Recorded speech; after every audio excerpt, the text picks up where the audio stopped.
Et si la plus grande révolution financière de notre époque n'était en réalité qu'une manipulation à l'échelle planétaire?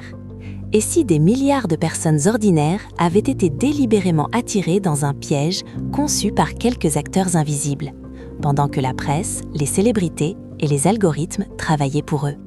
Aujourd'hui, nous ouvrons la boîte noire de la manipulation cryptographique. Installez-vous, tout commence maintenant. Nous sommes en novembre 2021. Le Bitcoin atteint 69 000 $. Partout sur les réseaux sociaux, des vidéos explosent. Des jeunes de 20 ans montrent leurs gains en temps réel. Des influenceurs annoncent la prochaine crypto-monnaie qui va multiplier ta mise par 100. Des célébrités mondiales tweetent des symboles de lune. Des publicités pour des exchanges crypto envahissent YouTube, Instagram, les stades de football, les Super Bowls. Des millions de personnes ordinaires, des enseignants, des infirmières, des étudiants, des retraités investissent leurs économies.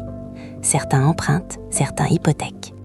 Un an plus tard, en novembre 2022, le marché crypto a perdu 2000 milliards de dollars de valeur. FTX, le deuxième exchange crypto mondial, s'effondre en 72 heures. Son fondateur, Sam Bankman-Fried, est arrêté aux Bahamas. Des millions de personnes ont tout perdu. Mais la vraie question n'est pas comment c'est arrivé. La vraie question est qui savait et depuis quand? Pour comprendre la manipulation cryptographique, il faut d'abord comprendre la structure du marché. Contrairement au marché financier traditionnel, le marché des crypto-monnaies n'est presque pas régulé.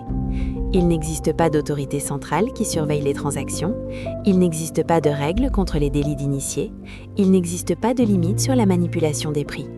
C'est un Far West financier. Et dans un Far West, ce sont toujours les mêmes qui gagnent. Les acteurs dominants du marché crypto sont appelés les whales, les baleines. Ce sont des entités qui détiennent des quantités astronomiques de crypto-monnaies. Certaines baleines possèdent entre 1 et 5% de l'offre totale d'un actif. Quand une baleine vend, le prix s'effondre. Quand une baleine achète, le prix monte. Et les baleines savent exactement ce qu'elles font. Le mécanisme de manipulation le plus documenté sur le marché crypto s'appelle le pump and dump. Le principe est simple. Un groupe d'acteurs coordonnés accumule discrètement une crypto-monnaie peu connue à bas prix. Puis, il déclenche une campagne de promotion agressive. Faux articles, faux témoignages, influenceurs payés, bots sur les réseaux sociaux créant l'illusion d'un engouement organique. Le prix monte. Les investisseurs ordinaires voient la hausse et achètent massivement, craignant de rater l'opportunité. C'est le FOMO, Fear of Missing Out, la peur de passer à côté. Quand le prix a suffisamment monté, les manipulateurs vendent tout d'un coup. Le prix s'effondre. Les investisseurs ordinaires sont bloqués avec des actifs sans valeur. Les manipulateurs ont extrait la valeur. Les victimes restent avec les pertes. Une étude publiée dans le Journal of Financial Economics en 2018, analysant des milliers de crypto-monnaies, conclut que les schémas de pump and dump représentent une part significative de l'activité de trading sur les marchés non régulés, avec des rendements moyens de 65% pour les coordonnateurs et des pertes équivalentes pour les suiveurs. Mais le pump and dump à petite échelle n'est que le niveau le plus bas de la manipulation.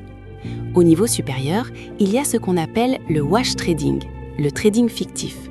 Le principe, un acteur achète et vend le même actif à lui-même, créant l'illusion d'un volume de transactions élevé. Un volume élevé signale une liquidité forte, un intérêt massif du marché et attire de nouveaux investisseurs réels. En 2019, un rapport de Bitwise Asset Management présente à la SEC américaine une analyse de 81 exchanges crypto. Conclusion, 95% du volume de trading rapporté est fictif ou non économique. Sur les 6 milliards de dollars de volume quotidien annoncés par ces plateformes, seulement 273 millions sont réels. 95% de fiction, présentée comme réalité à des millions d'investisseurs. Maintenant, ajoute à cette architecture de manipulation une couche que personne ne voit venir, les célébrités. Entre 2020 et 2022, une vague sans précédent de personnalités publiques commence à promouvoir des crypto-monnaies et des NFT auprès de leurs millions d'abonnés. Des acteurs, des sportifs, des musiciens, des influenceurs.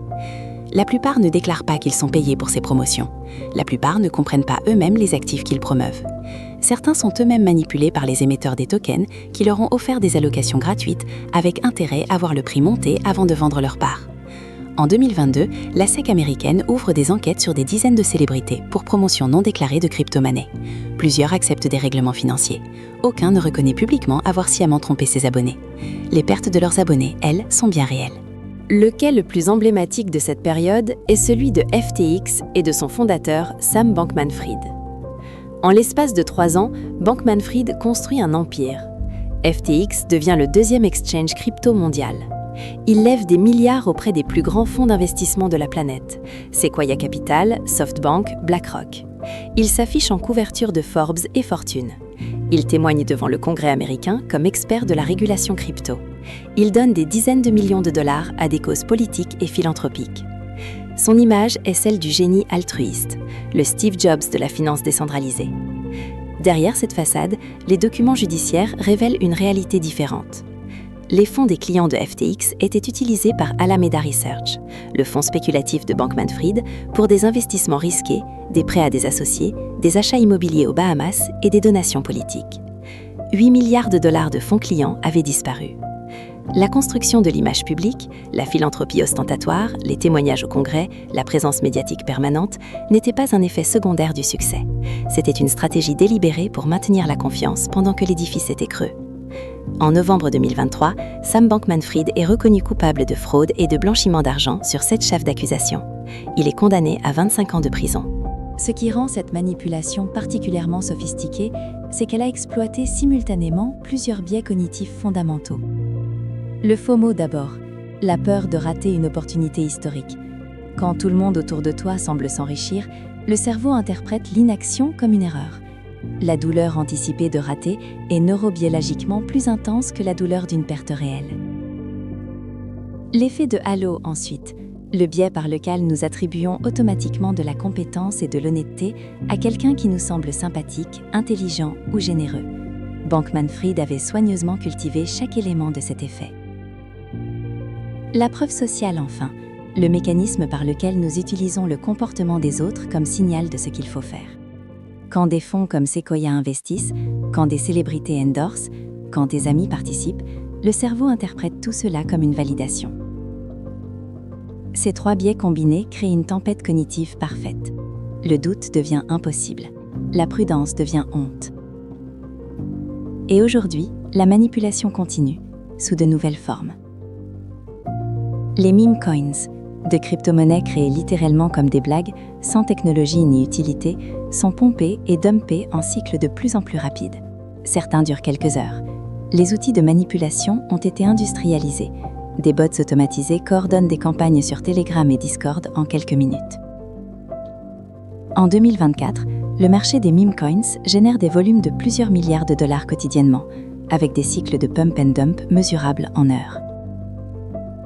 Pendant ce temps, l'intelligence artificielle est désormais utilisée pour générer de faux projets crypto avec des white papers convaincants, de faux historiques d'équipe, de fausses preuves d'audit de sécurité, le tout en quelques minutes. La vitesse de la manipulation dépasse maintenant la vitesse de la vérification. Alors, comment se protéger dans cet environnement ?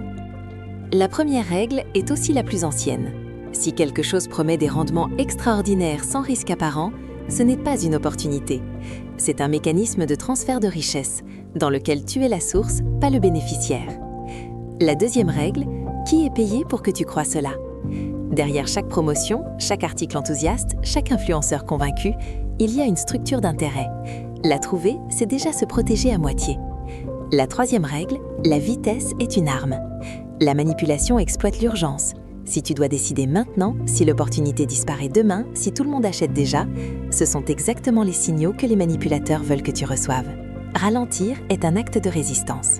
La bulle crypto n'est pas une anomalie de l'histoire financière. C'est la répétition d'un schéma aussi vieux que les marchés eux-mêmes. La tulipomanie hollandaise de 1637, le krach de 1929, la bulle Internet de 2000, les subprimes de 2008.